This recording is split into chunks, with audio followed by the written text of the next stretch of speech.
Good morning बच्चों, मैं Vijendra sir. बच्चों, कल मैंने बतलाया था व्याकरण में, उसी का मैं विस्तार रूप से आज भी बतलाने जा रहा हूँ। मुझे विश्वास है कि आप लोग कन्फर्म होकर के आए होंगे और बारी बारी से हम पूछ देंगे, इसके लिए तैयार भी रहिएगा और मैं जो बतलाने जा रहा हूँ उसको मज़े से सुनिएगा। तो आज स्वर और व्यंजन ये दोनों का वर्णन करते हुए पाठ करते हुए वर्णों के उच्चारण स्थान पर उसके साथ साथ आयोग वाह तक पहुँचेंगे। तो सबसे पहले स्वर और व्यंजन जो कल बतलाए थे उसका पाठ नहीं बतलाया गया था, इसलिए आज उसका वर्गीकरण यानी भेद। तो स्वर जो वर्ण है, स्वर वर्ण के 3 भेद होते हैं, यानी इसके 3 प्रकार होते हैं। नोट करते जाना है। पहला है ह्रस्व स्वर और दूसरा है दीर्घ स्वर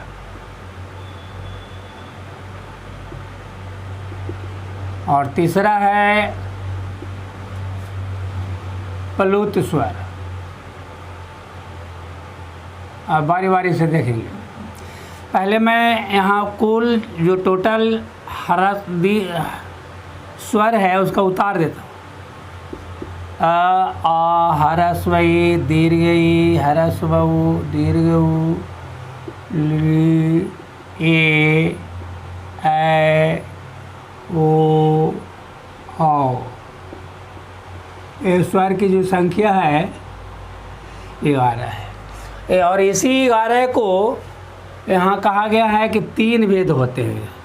तो कैसे है जो यहाँ देखेंगे कि पहला है ह्रस्व, यानी वह स्वर जिसके उच्चारण में बहुत कम समय लगता है, जैसे आ, ह्रस्व ई, ह्रस्व उ और री।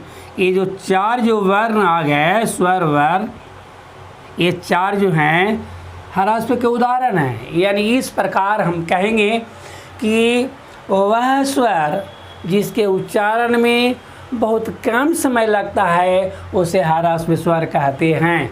इनकी संख्या 4 है। ह्रस्व ई, ह्रस्व उ और ली, ये 4। अब आए हम, समझ रहे हैं ना। दूसरा है दीर्घ। इसमें जो शेष बच गए 7,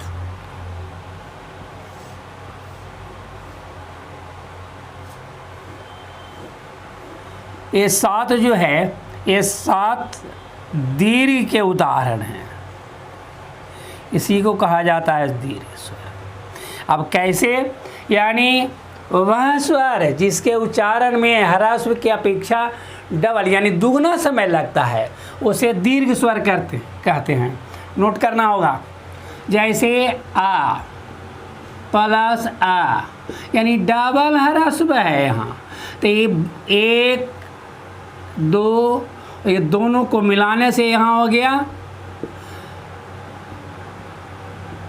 आ, अर्थात 1 जोड़ते हैं तब हो जाता है 2, यानी डबल। इस प्रकार इसमें दोगुना समय लगेगा। इसमें आई हो गया ह्रस्व, ई हो जाता है ह्रस्व स्वर, आई हो गया दीर्घ स्वर। मैं यहाँ ह्रस्व स्वर के बारे में बतला रहा हूँ। यहाँ लाया गया, इसको जोड़ने से लाया गया। यहाँ है ह्रस्व स्वर, यहाँ ध्यान दें, और ये भी ह्रस्व स्वर है, इसलिए यहाँ अब आप बढ़ेंगे दीर्घ स्वर में। ये है ह्रस्व स्वर, इसका उच्चारण जो है ह्रस्व स्वर में इसके उच्चारण में बहुत कम समय लगता है, इसके उच्चारण में दुगना समय लगता है। अर्थात अब सुने फिर से, वह स्वर जिसके उच्चारण में बहुत कम समय लगता है उसे हरा स्वर कहते हैं। इनकी संख्या 4 है। नोट करेंगे। अब आएंगे हम दीर्घ स्वर में। उसी चीज़ को आ जोड़ आ बराबर आ, अब यहाँ हो गया डबल। इसका उच्चारण और इसके परिभाषा, इसका परिभाषा, इसके दुगना परिभाषा में आवाज़ आएगी इसे, हाँ दुगना हो जाता है। इसलिए कैसे कि वह स्वर जिसके उच्चारण में ह्रस्व की अपेक्षा दुगना समय लगता है। यहाँ भी दो तरह दुगना बना दिया गया प्रयोग करके, यहाँ बतलाया गया कि आ जोड़ आ बराबर आ, यानी एक आ यहाँ है, एक आ यहाँ है, यानी एक एक दो, यहाँ दो हो गया, डबल हो गया। अर्थात इसका उच्चारण में दुगना समय लगा। यानी सुनेंगे और लिखेंगे, वह स्वर जिसके उच्चारण में ह्रस्व की अपेक्षा दोगुना समय लगता है उसे दीर्घ स्वर कहते हैं। इनकी संख्या 7 है। आ दीर्घ ई, दीर्घ ऊ, ए ऊ और औ। 1 2 3 4 5 6 7, यानी दीर्घ की संख्या 7। अब प्लूत, अब यहाँ प्रश्न उठता है कि सर स्वर की संख्या 11 है और 11 तो ह्रस्व और दीर्घ में ही आ गया, तब टोटल तो यहाँ में तो जब 11 इधर ही आ गया तो अब इसका फिर 3 कैसे होता है, और इसकी संख्या शेष बचा ही नहीं, तो ये फिर कहाँ से आएगा? तो नहीं, ये है तो है कैसे? इसके लिए इसका जो प्रयोग होता है हिंदी व्याकरण में बहुत कम, नहीं के बराबर, और संस्कृत व्याकरण में ज़्यादा है। संस्कृत की किताब जो पढ़ते हैं उसमें लिटरेचर में ज़्यादा वैसे ही स्वर आते हैं, प्लुत स्वर। यानी प्लुत स्वर वह स्वर है जिसके उच्चारण में ह्रस्व की अपेक्षा 3 गुना समय लगता है, दीर्घ की अपेक्षा भी दूना इसका हो जाता है। जैसे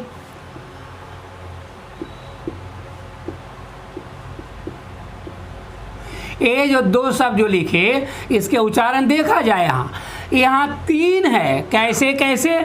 ह्रस्व ऊ जोड़ ह्रस्व ऊ, या देखिए फिर वहाँ क्या है, ऊपर में चंद्र बिंदु है, इसीलिए यहाँ हो गया यद। देखिए यहाँ भी वही है। इसका प्रयोग ज़्यादा संस्कृत में होता है। अर्थात इस प्रकार जो है स्वर वर्ण के 3 भेद होते हैं। अब आएंगे हम व्यंजन में। गौर से सुनेंगे, मज़ा आएगा। इधर उधर ध्यान दीजिएगा तो फिर समय नहीं मिलेगा। अब आइए व्यंजन वर्ण में।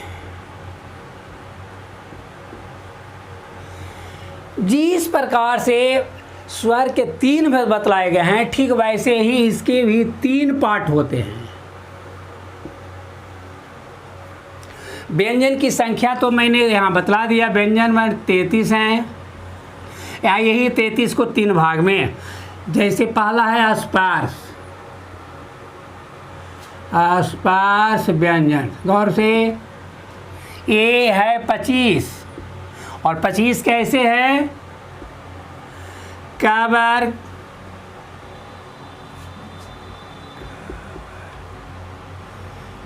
च वर्ग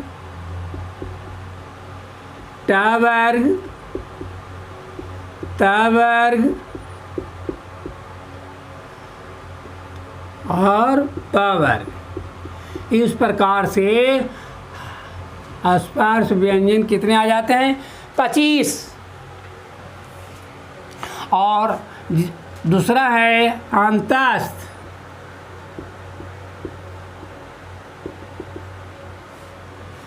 इसकी संख्या है 4, य र ल और ओवा। और तीसरा है उष,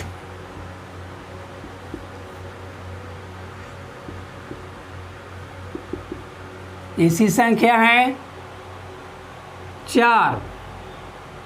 तालब श, मूर्धनी श, दंत श और ह, इन सबों के बोलेंगे तो उष्मा उत्पन्न होती है, यानी गर्म वायु। इसकी संख्या 4 है और इसकी संख्या भी 4 है।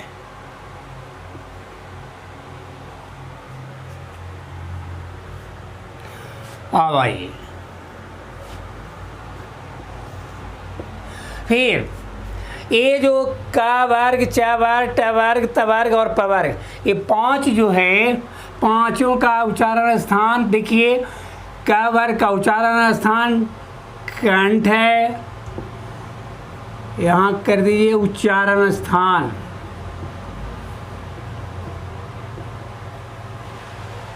च वर्ग का उच्चारण स्थान तालु और ट वर्ग का मूर्धा, त वर्ग का दांत, इसी को कहते हैं दंत।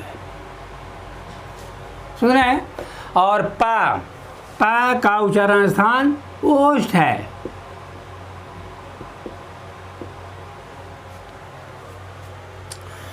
और छठा उच्चारण स्थान आता है नासिका।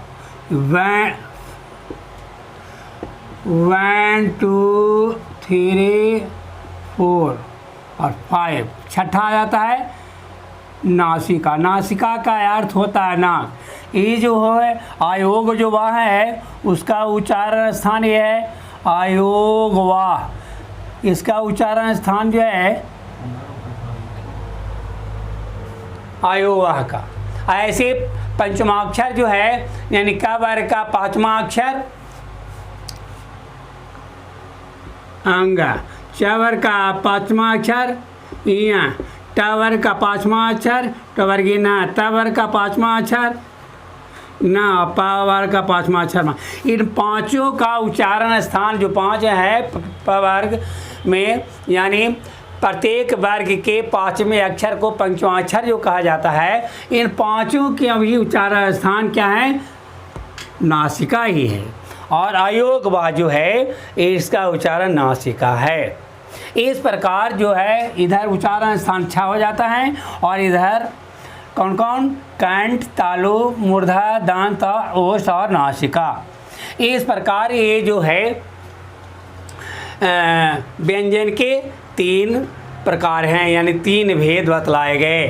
स्पर्श व्यंजन, अंतस्थ व्यंजन और उस व्यंजन। स्पर्श व्यंजन में तालु जीव है, ओष्ठ है, कंठ है, इसके आपसी जो उच्चारण स्थान है, इन सबों के आसपास आपसी स्पर्श से उच्चारण होता है। इसमें भी वही है, चारों का उच्चारण स्थान, ये भी चारों का उच्चारण स्थान। यानी इस प्रकार से इन सबों के उच्चारण स्थान जो बतलाया गया है, कंठ, तालु, मूर्धा, दंत और ओष्ठ। यह है नासिका, जो कि उच्चारण स्थान आयोगवाह है। ये आयोगवाह 2 हैं, इनमें अनुस्वार और विसर्ग, यानी यह और यह, ये विसर्ग है। ये 2 आयोगवाह। एक और आ जाता है, अब आ गया, इसके बाद चलेंगे हम लोग वर्णों की संख्या में।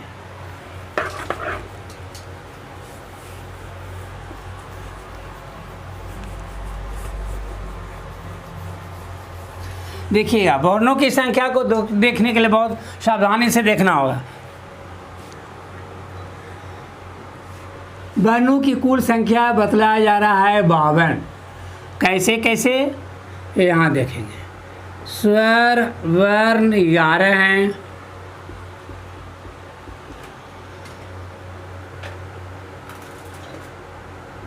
और स्पर्श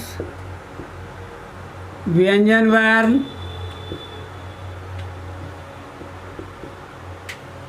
25 हैं,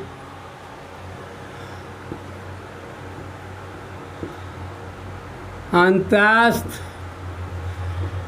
व्यंजन वर्ण 4 हैं पुष व्यंजन वर्ण, 4 हैं संयुक्त वर्ण, 4 हैं और द्विगुण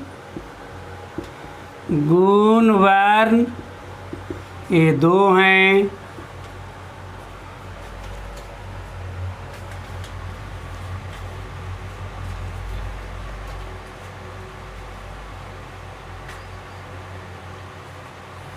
और 2 आता है अयोग वाह, आयोग वाह, इधर बाएं साइड इधर आयोग वाह 2, यानी 5 1 6 6 4 10 10 4 14 14 4 18 18 4 बस के 2 बाकी 2 2 1 3 1 5, यानी कुल वर्ण